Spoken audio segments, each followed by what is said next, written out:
selain tentang ini barang satu, barang dua, adalah amanah. Ketika semua yang duduk sini dapat rezeki, ingat, ini duit nak diapakan, ini untung nak diapakan. Karena mohon maaf Pak Andi, duit itu ada 4, rezeki itu ada 4.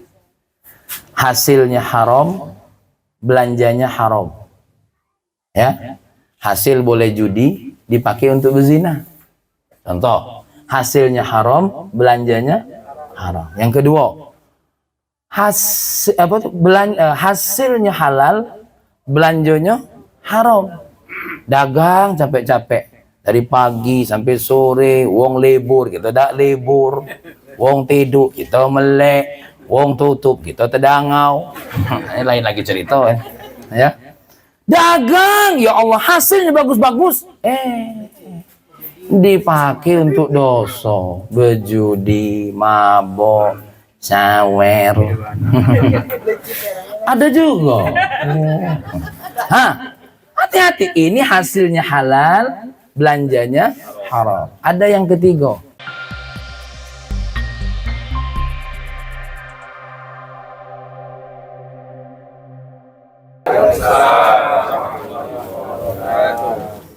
Kepada Allah atas segala nikmatnya kita mengucapkan alhamdulillah. Tidak ada kalimat yang indah untuk mensyukuri nikmat Allah kecuali mengucapkan alhamdulillah. Punya badan yang sehat, ucapkan alhamdulillah. Punya umur yang panjang, ucapkan alhamdulillah. Kita masih bisa makan, ucapkan alhamdulillah. Karena itu semua nikmat dari Allah. Berapa banyak orang yang mencari makan sampai tidak dapat. Tapi berapa banyak orang yang duduk-duduk saja malah dapat makan. Contohnya kamu. Ya. Aku yang tegak, kamu duduk-duduk dapat makan. Ya. Maka ucapkan alhamdulillah. Ya. Makanya kalimat yang indah kalau ditanya bagaimana cara kami memuji Allah, maka Al-Imam Abu Zakaria Yahya Ibn Sharaf An-Nawawi berkata kalimat terindah untuk memuji Allah adalah alhamdulillahi rabbil alamin. Punya istri yang taat, yang baik, ucapkan alhamdulillahi rabbil alamin. Punya suami yang mau mencari nafkah, ucapkan alhamdulillahi rabbil alamin. Maka muqaddimah ini saya mau mengajak kita semua harus banyak-banyak mengucapkan alhamdulillah. Apalagi kalimat alhamdulillah ini bukan sekedar pujian, tapi juga pengguguran dosa-dosa kita dan menjadi sebab ridhonya Allah kepada kita. Dalam sebuah hadis dikatakan, innallaha la yardha 'alal 'abdi, sesungguhnya Allah akan meridhai seorang hamba ya, dalam ketika makan dan minum memuji Allah Subhanahu wa taala. Itu baru urusan makan dan minum, apalagi urusan yang lain. Maka sama-sama ayo kita ucapkan alhamdulillahi rabbil alamin. Salawat dan salam kita sanjungkan untuk baginda agung Nabi Muhammad sallallahu alaihi wasallam. Bukan apa-apa. Memang betul Nabi ini manusia, tapi bukan manusia biasa. Ya. Dia bukan biasa, tapi manusia. Tapi manusianya bukan manusia biasa, manusia luar biasa. Allah memberikan wewenang kepada Nabi Muhammad ini untuk nyelamatin kita-kita ini. Bahkan pendosa, kata Imam Ibnu Abbas, saya baca dalam kitab Khasa'is Muhammadiyah karangan Sayyid Muhammad Alwi Al-Maliki, Imam Ibnu Abbas berkata pendosa sekalipun akan masuk surga berkat Nabi Muhammad ya, berkat Nabi Muhammad. Maka kita ini harus banyak salawat kepada baginda Nabi Muhammad. Karena mohon maaf, saya pribadi kalau nak berkata saya ahlu surga, tidak percaya diri, tidak pede. Ya. Nah, maka kita minta kepada baginda Nabi Muhammad, sejatinya bukan minta kepada Nabi Muhammad, tapi minta kepada Allah. Seperti seorang anak minta duit sama ayahnya. Siapa memberikan duit itu? Allah melalui siapa? Melalui ayahnya. Seperti seorang ibu memberikan hidup kepada anak mulai dari dalam rahim sampai dikeluarkan. Sejatinya Allah yang memberikan, tapi Allah memberikan hak itu kepada siapa? Kepada ibunya. Maka jangan heran kalau seorang anak ya minum susunya dari siapa? Dari ibunya. Nah, jangan takut untuk memuji Nabi. Jangan takut untuk bersalawat kepada Nabi. Tidak ada kata musyrik untuk bersalawat kepada Nabi. Kecuali kalau kita menjadikan Nabi luar dari batasannya. Sebagai apa? Sebagai Tuhan. Kita jangan takut bertawasul dengan Nabi. Wong kita bertawasul dengan dokter. Pak Adi datang ke dokter. Dokter, kepala aku pening. Tolong obati kepala aku. Siapa yang ngobati? Allah. Obat. Dokter cuma ngasih resepnya. Kenapa kita datang ke dokter? Allah memberikan ilmunya kepada siapa? Kepada dokter itu. Dan tidak mungkin juga Pak Adi waktu sakit kepala datang ke tukang bengkel. Ketok magic pula. Bukan dikasih obat, malah diketok magic nanti. Nah, inilah kita dengan baginda Nabi Muhammad sallallahu alaihi wasallam. Sama-sama kita baca sallallahu ala Muhammad sallallahu alaihi wasallam sallallahu ala Muhammad sallallahu alaihi wasallam. Ringan ucapannya, tapi 10 rahmat Allah turun satu kali baca. Dan ini langsung sampai kepada Nabi, dan Nabi langsung jawabnya. Tidak pakai tunggu-tunggu. Berbeda dengan nyanyi lagu udah kan dong, lah teriak-teriak udah tak dengar. Tapi kalau baca salawat baginda Nabi, Nabi langsung dengar dan langsung menjawabnya. Ya, terutama malam Jumat nih. Aksirus salata alayya, kata Nabi. Ya, Lailatul Jum'ah. Banyak-banyak salawat kepada khususnya malam Jumat. Nak pakai nada boleh, nak tak pakai nada boleh. Yang senang bernada salawat. Ya, tak ada faedahnya lah nyanyi lagu sikok bagi dua. Aku yakin ibu-ibu paling tak setuju lagu ini. Benar tak? Apa dia sikok bagi dua? Ya, kalau lanang itu lagu ini. Ayolah dek, kita ini bagi dua. Sisip dikit bagi 4 kamu tuh. Ya. Nah, inilah muqaddimah pertemuan kita. Karena pertemuan ini tidak ada lain dalam rangka mengamalkan ayat Allah, wa tawasau bil haqqi wa tawasau bis sabr. Terlebih lagi, saya senang kumpul di sini karena yang hadir di sini adalah para pedagang. Pedagang ini di sisi Nabi punya posisi penting. Jangan dikira tidak penting. Tapi mudah-mudahan di sini pedagang niat. Karena ada istilah pedagang lain, pengangguran dalam gang. Nah, ini yang repot. Ya. Ada pula ini istilah lain. Ya. Apa kalian? Pedagang. Apa yang dagang apa? Dagang ke pengangguran dalam gang. Tapi insya Allah di sini pedagang semua. Amin. Apa kata baginda Nabi? Saya baca satu riwayat Imam Ibnu Majah dari Ibnu Umar. Yang kedua saya riwayat dari Abu Sa'id, riwayat Imam Turmudi. Mohon maaf ya, ini ngajinya hadis. Supaya kita ini ngaji niat. Dan kita ngaji ini bukan dari koran-koran, enggak. Ya, ngaji niat. Apa kata baginda Nabi dalam beda lafaz dari dua riwayat? At-tajirul aminus saduq. Ini Ibnu Majah. Seorang pedagang yang amanah dan jujur ma'asyuhada yaumul qiyamah. Nanti di akhirat kumpul dengan orang-orang yang mati syahid. Dalam riwayat Imam Turmudi, at-tajirus saduqul amin. Seorang pedagang yang jujur dan amanah ma'as-siddiqin, bersama orang-orang yang jujur perkataannya, ma'an nabiyyin, bersama para nabi, bersama para siddiqin, wasyuhada, dan orang-orang yang mati syahid. Jadi Pak Ujang Heri, Pak Adi Daman Huri, kan udah Abdullah.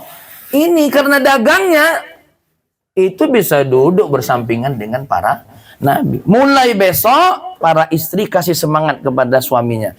Udah berangkat dagang. Kenapa? Biar kita duduk di samping para nabi. Udah berangkat biar kita bisa kumpul dengan para syuhada. Kenapa? Asal dua syarat. Dua syarat apa? Al-amin, as-saduq, amanah. Apa amanah dalam dagang ini? Banyak. Bukan mudah amanah dalam dagang ini. Satu, utang. Kita dulu belum punya modal. Ada dulur yang galak ngutang. Amanah, bayar. Ini payah waktu sahur, ya Allah. Nah, lanjut ini aku. Ya. Apa kalau bahasa kita nih? Apa adik itu apa bahasa Padang? Ya. Adik. Tolonglah bang nih cak mano udah nih enggak ada modal. Lah dikasih pinjam modal. Kapan aku ngutang? La ilaha illallah. Oh, ini amanah. Hati-hati yang mampu bayar hutang, tidak mau bayar hutang. Apa kata baginda Nabi? Matlul ghani zulmun. Orang yang mampu bayar hutang, nunda-nunda hutang, zalim. Dan hukum orang yang zalim, apalagi urusan hutang, dikubur panas, di akhirat nanggung. Nah, ini mulai dagang ceramah ini. Memang kalau sudah ceramah tentang cak ini nih, tak macak ngatonyo. Puji Pak Andi tak cocok diundang lagi. Ya. Ya. Awas ini. Amanah. Walaupun mungkin kita bayarnya bisa angsur-angsur. Bahkan ini contoh saya. Saya di pondok itu dulu ya Allah, ngutang barang bangunan. Cari kaum muslim yang nak ngunjuk utang anda baca. Ujungnya dulur yang selain agama ngunjuk utang. Saya pernah malu datang tuh, ya Allah mana nak bayar utang ini. Namanya juga bangun pondok ya Bu ya. Nah ada duit waktu itu cuma ada 200.000. Padahal janji saya itu bayar per bulannya sekian-sekian. Dan dengan apa yang ada di tangan saya datang. Ya mohon maaf ya. Saya tidak bisa bayar hutang, cuma ada segini. Apa jawabannya? Alhamdulillah Ustaz. Tapi dia ini kan bukan nyebut alhamdulillah. Apa katanya? Ya tidak apa-apa lah Ustaz katanya. Kenapa? Walaupun Ustaz bisa bayar seperti ini sudah lebih baik daripada satu Ustaz ditelepon sarong. Kabar dak kati, basa-basi ndak ada. Masya Allah. Ada yang jatuh ada? Ya Allah, aduh ternyata. Tapi mudah-mudahan tidak hadir ya. Amin. Apa? Hadir juga. Nah, aku malu pula nanya. Yang mana uangnya? Jangan. Sampaikan walaupun pahit. Ya, ceritakan. Mohon maaf. Adanya 5.000. Karena yang penting amanah. Kenapa? Hati-hati. Ini hutang ini luar biasa. Ya. Kita jadikan modal, usaha kita maju. Dan kita bersyukur ada orang yang mau meminjamkan apa? Hartanya kepada kita. Dan itu orang yang mau meminjamkan utang itu di sisi Allah mulia. May yuqridullaha qardan hasana. Siapa yang menunjukkan hutang ke Allah dengan dasar kebaikan, nanti Allah akan lipat gandakan bagi diri dia. Sebaliknya, siapa yang tidak galak bayar hutang? Ada kata bunyi hadis itu, ngarang jadi hantu. Ini yang pertama. Yang kedua, amanah. Ketika kita dagang apapun kita harus amanah. Barang level 1 kita harus katakan level 1. Barang level 2 kita harus katakan level 2. Barang level 3 kita harus katakan level 3. Ini berat. Amanah seperti ini berat. Harus jujur. Pak ini barang apa level 1, barang level 2, barang level 3, barang level 4. Enggak apa-apa. Jangan ragu-ragu. Katakan yang sebenarnya. Kenapa? Karena ingat, yang namanya dagang ini posisinya bersama para nabi, bersama para rasul. Dan ingat, dagang ini bagian penting dalam perjuangan Islam.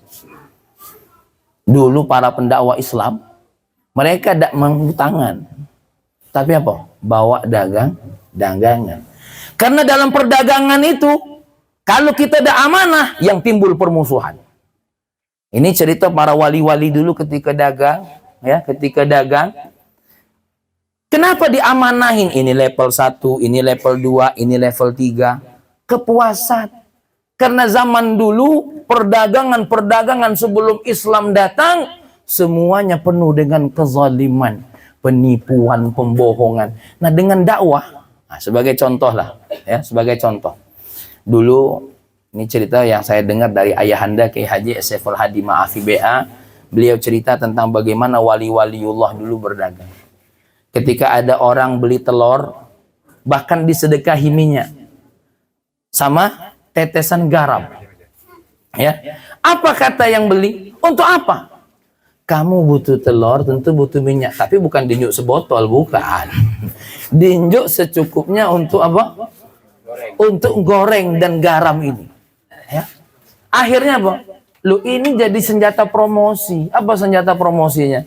Orang ini datang beli lagi, datang beli lagi, datang. Sehingga ketika orang ini merasakan kejujurannya, amanahnya, apa yang terjadi?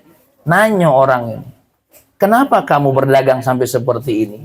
Akhirnya diterang, inilah baginda Nabi kita Muhammad Sallallahu Alaihi Wasallam. Kenapa perdagangan itu dalam amanah?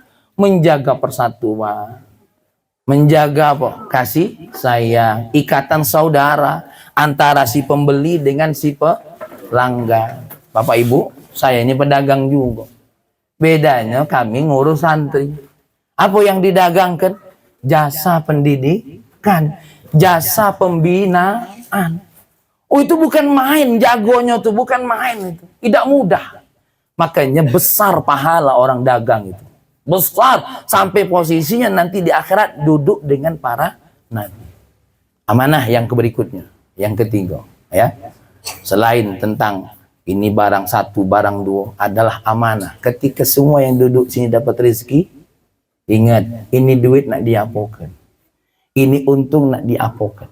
Karena mohon maaf Pak Andi, duit itu ada 4. Rezeki itu ada 4. Hasilnya haram, belanjanya haram. Ya, hasil boleh judi dipakai untuk berzina. Contoh, hasilnya haram, belanjanya haram. Yang kedua, hasilnya halal, belanjanya haram. Dagang capek-capek dari pagi sampai sore, wong lebur kita tak lebur, wong tidur kita melek, wong tutup kita terdangau. Ini lain lagi cerita ya. Dagang, ya Allah, hasilnya bagus-bagus. Dipakai untuk dosa, berjudi, mabok, sawer. Ada juga. Hati-hati, ini hasilnya halal, belanjanya haram. Ada yang ketiga, hasilnya haram, belanjanya halal. Hasil nipu, hasil bohong, hasil dusta. Dikasih untuk siapa? Anak istri, untuk sekolah anak-anak. Nah, 3 hal ini, ya, yang 3 hal ini semuanya akan mendapatkan azab dari Allah Subhanahu Wa Taala. Yang kita cari yang terakhir, yang keempat, hasil haram, hasil halal, belanja halal. Masya Allah. Nah, bukan apa-apa Pak. Ini hasil halal, belanja halal. Tadi saya baca hadis riwayat Imam Muslim. Afdalud dinar, sebaik-baik duit, yunfiquhur rajul, yang dibelanjakan oleh laki-laki manapun, oleh suami manapun, adalah apa? Ad-dinaru ma yunfiquhu ala iyalihi, yang dia belanjakan untuk siapa? Keluarganya. Karena bukan apa-apa. Ini amanah untuk keluarga, ini penting. Makan mereka, minum mereka, terlebih berkat dari nafkah kita tadi, keluarga kita tidak minta-minta. Ya, jauh dari kategori minta-minta. Hebatnya lagi, duit itu jadi apa? Jadi tarbiyah pendidikan anak-anak kita. Ini saya bacakan cerita dari Sayyidah Aisyah. Ibu-ibu nak dengar tak kira-kira? Nak bayar berapa kira-kira? Nengah-nengah. Ya. Ini cerita Sayyidah Aisyah, udah Firdaus. Udah Irul. Ya, salah, udah Firdaus lagi. Udah Irul. Ya, itu mahasiswaku. Kurang ajar kualat. Nah, lanjut nak lupa cerita deh. Sayyidah Aisyah. Sayyidah Aisyah ketika Nabi pulang cerita, ya Rasulullah, ada seorang ibu-ibu tua punya anak 2 ekor perempuan. Dia hanya punya 3 kurma. Dibagikannya 1 orang 1. 1 untuk anaknya yang perempuan yang pertama, 1 untuk anak perempuannya yang kedua, 1 untuk dirinya. Ketika 1 kurma yang untuk dirinya dibagi jadi 2, dikasih untuk anaknya yang pertama, dikasih untuk menjadi anaknya yang kedua. Apa kata baginda Nabi? Innallahu aujaba biha laha al-jannah. Maka dengan sikap orang tua seperti itu, Allah mewajibkan bagi dia untuk dapat surga. Tuh. Dan a'taqaha minan nar. Allah bebaskan dia dari api neraka. Jadi bapak-bapak ini berdagang ini, ketika dapat hasil dimakan oleh keluarga, ini amanah tingkat tinggi, menjadi sebab masuk surga, menjadi sebab bebas dari api neraka. Ya mohon maaf Pak, yang namanya dagang ini bukan jalan untuk sekedar jadi orang kaya. Bahkan lalamu dagang, dak kayo-kayo. Ya. Ya. Akor. Ya. Yang namanya dagang ini syariat. Sebuah perjalanan hidup kita. Tapi ketika seorang suami keluar rumah dalam rangka mencari nafkah untuk keluarga, entah dapatnya dikit, entah dapatnya banyak, itu jalan menuju surga. Makanya saya ngasih semangat kepada dulur-dulur ini galau-galau supaya apa? Jadilah pedagang yang nanti di akhiratnya duduk sama siapa? Para nabi. Ustadz, kami ini payah nak dagang amanah atau jujur nih payah. Sekarang aku nanya, dak jujur kira-kira kayu dak? Kalau seandainya kayu masih ada lah hasilnya. Lah ini kadang-kadang lah nipu juga mah itu tuh lah. Lah terus apa lagi? Lah ada amanah juga, lah ada jujur juga, masih mah itulah. Kenapa? Ingat, banyak sedikit bukan kita yang menentukan. Ini sebagai contoh cerita pribadi saya. Ya, Bapak Ibu dimuliakan oleh Allah, saya dulu waktu ceramah terdetiklah pikiran iblis Pak Adi. Wah, ini lumayan ini kalau sekali ceramah sekian. Nah, bukan nak ngeroyak amplop Pak Adi ya, bukan. Ya, aku tidak tahu sedikit atau banyak. Kalau baca banyak. Ketika ngitung itu terdetik di hati kita tuh duniawi. Dak lama anak sakit. Dalam hati aku, keluar galo, ini malah sakit, ini rumah sakit, obat metu galo. Habis. Contoh lagi, saya ini kemarin kan sakit, gagal ginjal. Obatnya cangkok ginjal. Nanya ke Gamboja, berapa cangkok ginjal? Beserta ginjal dengan perawatannya 2 miliar. Berapa jam itu kalau nak dijual itu? 2 miliar. Yang di Indonesia saja ratusan juta. Ingat, Allah bisa jadi beri besar, tapi Allah bisa jadi ngambil lebih besar. Jangan main-main. Bisa diambil dalam bentuk penyakit, bisa diambil dalam bentuk masalah. Ayo duit banyak, anak tumburan, damai 50 juta. Damai 100 juta. Punya masalah yang harus diselesaikan dengan jumlah uang besar. Ingat. Makanya kita berpikir dagang ini jangan cuma untuk mendapatkan apa? Nilai harta. Tapi yang perlu dapatkan tadi. Ya Allah, berkat dagang ini aku pengen posisi duduk sama siapa? Para nabi, para siddiqin dan syuhada. Ya. Oleh karena itu ibu-ibu yang dimuliakan oleh Allah, pahami ngajak. Ayo dengan perdagangan ini, kita yang sudah di umur 40 ke pucuk ini, biar lebih tenang, biar lebih mantap, niatkan dalam hati.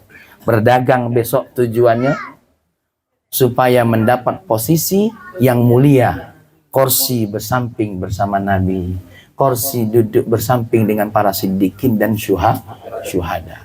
Nah oleh karena itu, kita dengan dagang ini pesan aku yang berikutnya, Ya ayyuhalladzina amanu la tulhikum amwalukum wala auladukum an dzikrillah wa man yaf'al dzalika fa ulaika humul khasirun. Nyawa po ya Allah. Balik niat. Hei orang-orang yang beriman, kata Allah, janganlah kamu menjadi lalai gara-gara apa? Hartamu, anak-anakmu. Kenapa? Kalau itu sampai terjadi kamu jadi lalai, maka kamu akan termasuk orang-orang yang apa? Yang merugi. Nah, ini yang jadi harapan kita. Fahmi minta kita ini kalau dagang, mohon maaf, jangan ada di antara kita yang gara-gara dagang ninggalin sholat. Yang gara-gara dagang harus melanggar aturan Allah. Hati-hati. Kenapa? Di sisi Allah itu berat. Sekarang ini aku tanya sama wong sini, apa kira-kira beratnya sholat itu apa? Satu sholat 5 menit. 5 kali 5, 25 menit. Sedangkan kita dagang dari jam berapa Pak Adi buka? Jam 3. Bahkan ada yang buka dari jam 3 subuh. Tutup jam 5. Dagang kita berjam-jam, duduk dengan berbagai macam rai. Pagi pacak senyum, siang mulai merengut, sore kusut.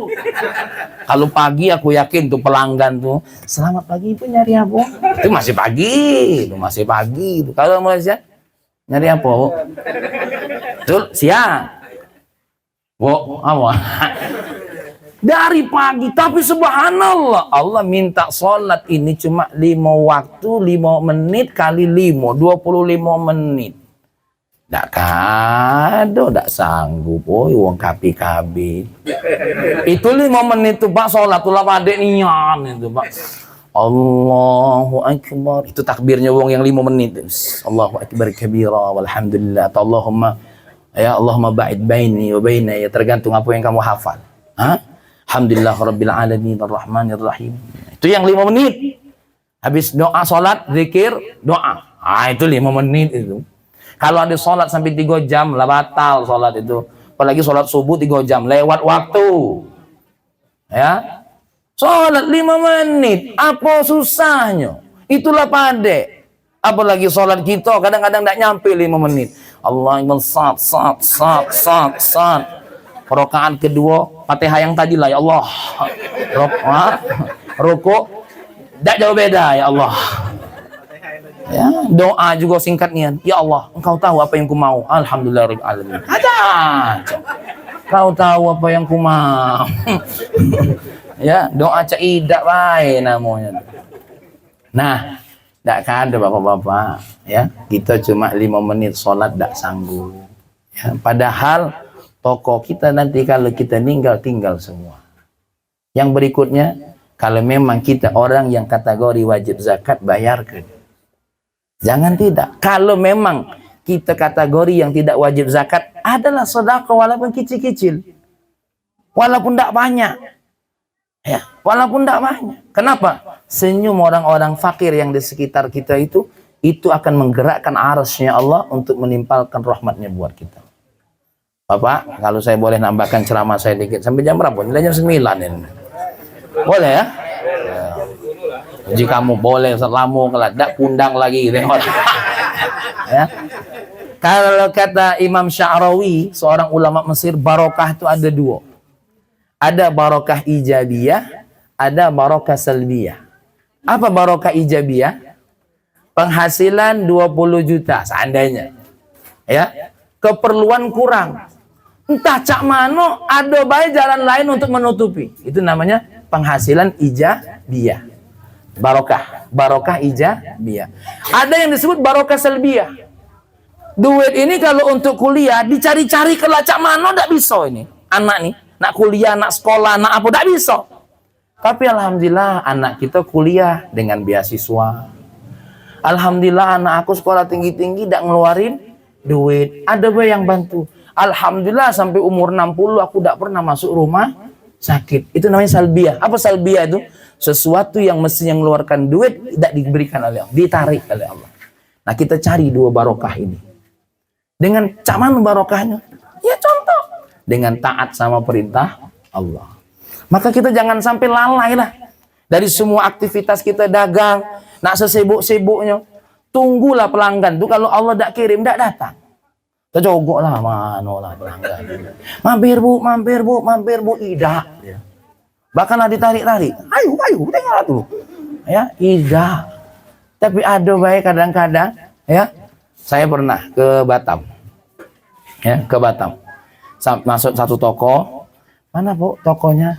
Mohon maaf, bapak lagi sholat. Silakan. Iya tadi saya janji, nunggu dia lagi sholat. Karena ada barang yang tertarik, aku tidak tahu ngapa tertarik dengan barang ini, tidak tahu. Padahal barang yang lain mungkin ada, tidak tahu gitu. Itulah namanya barokah ijabiyah yang kita pengen dapat dari Allah. Nah, oleh karena itu pahami aja. Ayo, apalagi semuanya di sini, Pak Andi, Pak Ujang, Heri, ini model-modelnya lamara. Kita doakan bela panjang umur, amin. Wong lah mati galau dia hidup dewean. Ya, ibu-ibu, sebagai penutup ceramah saya, kita ini nanti ketika berakhir mati, saya nak nanya, siapa yang paling sedih kira-kira? Yang mati atau yang ditinggal mati? Hah? Kata ibu ini yang ditinggal mati. Memang betul yang ditinggal mati sedih. Istri ditinggal suami mati sedih. Anak ditinggal wong tua mati sedih. Wong tua ditinggal anak mati, sedih. Suami ditinggal istri mati. Kenapa kamu tidak nyawab ini? Wah, ibu, balik nih belakang. Jangan agak baik lah, udah. Suami ditinggal istri mati. Nah, tahu. Wah, kurang ajar nih. Sesedih-sedih orang yang ditinggal mati, yang paling sedih itu yang mati. Melangkah, yang datang, yang nganter, kita tinggal diduduki oleh malaikat. Datang malaikat Ruman. Udah Abdullah, catat perbuatan baikmu. Catat. Tapi karena udah ingat, yang dibuat baik itu apa? Ngapa cuma dua aja malaikat? Apa lagi? Tak hati mereka. Inilah. Ya sudah. Catat perbuatan burukmu. Apa dah nyatat? Apa dah hati? Banyak. Apa kau dah nyatatnya? Dua alasan. Satu, malu. Yang kedua, nak mulai yang mana aku nyatat? Ditabok oleh malaikat. Kau mau nyatat di hadapanku saja malu, sedangkan di dunia kau berdosa, tak malu ditengok oleh Allah. Itu malaikat Ruman, ini belum mungkar nakir nih. Belum mungkar nakir nih malaikat Ruman. Mendak percaya Pak Adi, cobalah.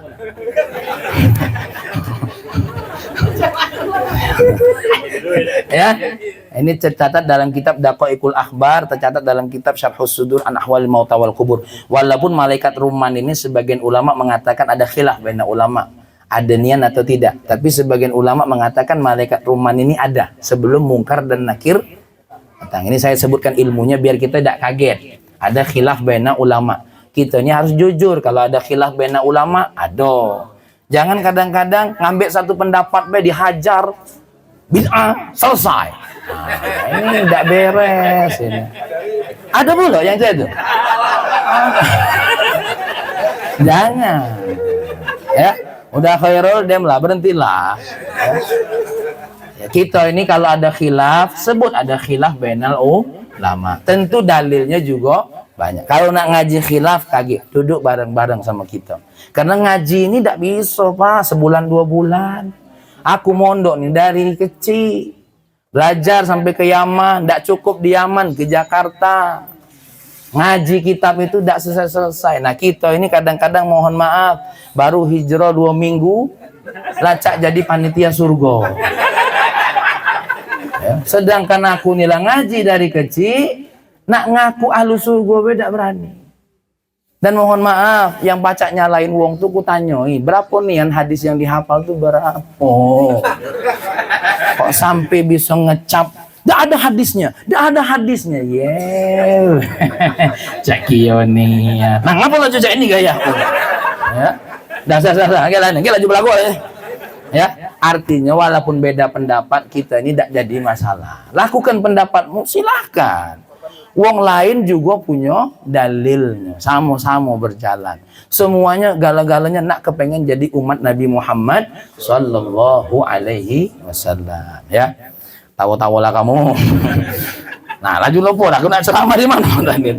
Ya, nih ditanya, apalagi malaikat mungkar nakir, malaikat maut datang. Maka dalam sebuah hadis dalam kitab Syarhus Sudur an Ahwalil Mauta wal Qubur, idza wudi'al 'abdul mu'min fi qabrihi, kalau hamba Allah beriman masuk ke dalam kuburnya, ihtausyathu a'maluhu shalihah, dikerubuni oleh amal soleh. Jadi kita ini kaget ketika sedih nangis, oh istriku, oh anakku, oh biniku, oh suamiku, aku ditinggal. Datang, assalamualaikum Pak Andi Damanhuri. Siapa kau? Saking takut itu. Aku sholatmu 5 waktu yang kau lakukan. Bercahaya, putih, bersih. Ya. Datang lagi, assalamualaikum. Siapa kau? Aku puasa Ramadanmu Pak Damanhuri. Ya, bercahaya, terang. Datang lagi yang ketiga, assalamualaikum. Siapa kamu? Aku sedekahmu. Ngapa agak kurang terang? 2.000 Pak. Listrik mainnya lah mahal. Jadi yang sedekahnya 2.000 kaget datang pula dia terang tapi redup. Yang 25 watt. 25 watt itu berapa mak ini? Ya, murah. Ah, makanya bapak-bapak ibu itu semua kumpul. Bukan cuma kumpul tapi bela. Bela itu, bela orang yang dikubur. Ketika sholat datang dari kaki, nanti malaikat itu datang dari kaki. Siapa yang bela? Sholat. Ilaika anhu minggir. Kenapa minggir? Nih kakinya lelah berdiri untuk melaksanakan sholat wajib. Datang dia lari ke puncak kepala. Minggir. Kenapa? 2 yang membela. Jihad sama haji dan umrohnya. Datang dari perut. Siapa yang bela? Puasanya. Minggir, haus, lapar dia nih. Saking laparnya, saking hausnya bulan Ramadan, nengok betino jilbab hijau dikira cendol. Ya, lu saking laparnya, kapan nengok, oh, ya Allah cendol. Ada uang ibu-ibu pakai jilbab. Nengok tiang tuh lah kadang-kadang Pak ngeri loh sekarang ini warna masjid warna hijau. Itu kalau Ramadan goda ini kan itu. Ya Allah nih, ya. Hah? Tuh. Bela. Siapa nanti datang ke tangan. Siapa yang bela? Sedekah dan zakat. Nah sekarang kalau kita tidak buat 5 perkara itu apa kira? Apa? Apalagi di akhirat, Mang Ujang Heri, Pak Ujang Heri. Jangan lupa kita bukan cuma ditanya sholat baik. Kaget ditanya, Ujang Heri, bagaimana engkau dengan binimu? Mati ini. Ini yang paling berat ini. Ya, bagaimana kau dengan binimu? Kata malaikat. Kita nyawab, pasti ditanya istri kita. Camano, selama dia jadi laki. Agak kurang ajar malaikat. Nah, habis gitu. Habis. Anak-anak kita ditanya, disuruh sholat apa tidak. Ketika buka aurat ditegur atau tidak, semua ditanya. Nah, barangkali inilah sekedar ceramah singkat dulu. Daganglah. Ya, beraktivitaslah, tapi ingat semua aktivitas kita ini punya nilai di sisi Allah. Jadi guru, jadi kiai ada derajatnya tersendiri. Jadi pedagang ada derajatnya tersendiri. Jangan merasa hina. Ya, Allah tidak pernah menghina siapapun. Bahkan tukang sampah sekalipun punya derajatnya di sisi Allah Subhanahu wa taala. Contoh, orang yang bersihkan masjid saja berapa itu derajatnya di sisi Allah. Nah, kita ini urusan kerjaan dunia di sisi Allah semuanya punya posisinya masing-masing. Apalagi seorang pedagang, asal syaratnya 2 tadi, amanah dan jujur. Peganglah itu baik-baik. Bercita-citalah dengan dagang ini apa? Sebagai sumber derajat yang tinggi. Apalagi aku yakin dalam dagang kamu banyak bantu uang kadang-kadang. Kita tidak terasa bantu. Ya, apa diantaranya? Datang pengemis 2.000. Itu dihitung-hitung lah berapa. Nggak sadar tuh. Kadang-kadang ada dulur yang kadang-kadang kita jual beras, jual sembako atau jual apa. Dan jual lah kasihan. Seperti saya di Yaman, Pak, mohon maaf. Di Yaman itu beli beras, sekilo lepas, ditambahinnya lagi. Kadang-kadang tidak sadar kita lebihkan sedikit. Itu berapa itu pahalanya di sisi Allah. Makanya Allah tuh sangat mengangkat derajat orang-orang dagang ini. Jualan daging, ditambahin tetelan-tetelan dikit. Apalagi kakek kalau yang belanja aku, tolong dinjuk harga murah. Wah, besar nih pahalanya. Tengoknya rayaku nih. Ya. Kalau lagi berasan, jangan ditunda-tunda, langsung injuk. Besar pahalanya tuh. Ya Pak dia ngolok. Ya. Nah, jadi rebutlah derajat, dan saya minta mulai dari orang yang paling tua, orang tua kami, sampai yang paling muda, yang baru mau mulai berdagang, jangan sampai semuanya melalaikan diri kita kepada Allah, ya. Bergantian kalau memang mau jaga toko, ya. Kita sholat, istri kita jaga dulu. Nanti setelah kita, istri kita yang sholat. Dibuatlah seperti itu. Kenapa? Sekali lagi, semua kita ini inna lillahi wa inna ilaihi raji'un. Ini sajalah, mohon maaf, bukan maksud mau mengajari, tapi ini sharing saja. Saya waktu ditelepon Pak Adi, cak mana Pak Adi, aku ini ada acara. Ya sudahlah, direjonkan, ngolok pula gitu. Ya, yalah, alhamdulillah saya berkesempatan hadir di sini, dan terima kasih bisa ketemu, karena saya sendiri ini sebenarnya bagian daripada keluarga orang Minang, karena istri kami sendiri adalah orang Minang, ya. Mari kita berdoa kepada Allah Subhanahu wa taala. Allahumma shalli wa sallim ala sayyidina Muhammad wa ala ali sayyidina Muhammad. Ya Allah, dengan maha melihatmu, Engkau melihat kami duduk di sini, ya Allah. Dan ini sebagai harapan kami untuk mengingatmu, ya Allah. Walaupun pengajian ini kami adakan bulanan, ya Allah. Mudah-mudahan majlis kami ini menyebabkan kami jauh dari laknat, ya Allah. Ya Allah, alhamdulillah, dari semua yang menyampaikan, semuanya mengajak kami untuk mengingat Allah. Dan kami mohon, ya Allah, jadikan kami orang yang senantiasa mengingat-Mu, ya Allah. Ketika kami mendapatkan musibah, sesuatu hal yang tidak kami inginkan, kami mengucapkan inna lillahi wa inna ilaihi raji'un. Ketika kami mendapat sesuatu hal yang kami senangi, kami tidak berhenti memuji-Mu dan bersyukur kepada-Mu, ya Allah. Ya Allah, setelah mendengar hadis dari Nabi-Mu, ya Allah, hasanya, ya Allah, kami punya harapan, ingin duduk bersanding dengan baginda Nabi, dengan para syuhada, dengan orang-orang soleh, ketika kami berada dalam posisi menjadi seorang pedagang, ya Allah. Jadikan kami pedagang yang amanah dan jujur, ya Allah, karena ternyata bukan hanya dapat keistimewaan dunia, tapi juga mendapatkan keistimewaan di akhirat. Ya Allah, ya Rahman, ya Karim, kami mohon, ya Allah, kalau ada setitik haramnya dari harta yang kami dapat, bersihkan, ya Allah. Bersihkan, ya Allah. Karena kadang-kadang kami manusia lemah, agak sedikit tergoda dengan bisikan syaitan dan hawa nafsu kami, ya Allah. Ya Allah, kalau seandainya kami ada bersedekah, ya Allah, walaupun sedikit, balas selebar-lebarnya, ya Allah. Karena itulah yang saat ini bisa kami lakukan, ya Allah. Ya Allah, kami berharap semua yang hadir di sini kelak bisa berangkat haji, ya Allah. Bisa berangkat umroh, ya Allah. Bisa menyenangkan orang tua, ya Allah. Bisa menyenangkan keluarga, ya Allah. Bisa bersyukur menjadi hamba-Mu yang mensyukuri setiap nikmat-Mu, ya Allah. Ya Allah, ya Rahman, ya Karim, mudah-mudahan acara seperti ini, majelis seperti ini Engkau langgengkan, ya Allah, sebagai sebab kami untuk mengingat Allah. Rabbana atina fid dunya hasanah, fil akhirati hasanah, wa qina adzabannar, walhamdulillahirabbil alamin. Bapak Ibu yang dimuliakan oleh Allah, kami mohon maaf kalau ada kata-kata yang kurang berkenan, kalau ada yang menyinggung, tidak ada maksud untuk menyinggung, tapi terkadang memang dalam perjalanan ada sesuatu hal yang tidak sengaja kami lakukan. Demikian akhir kalam. Assalamualaikum warahmatullahi wabarakatuh.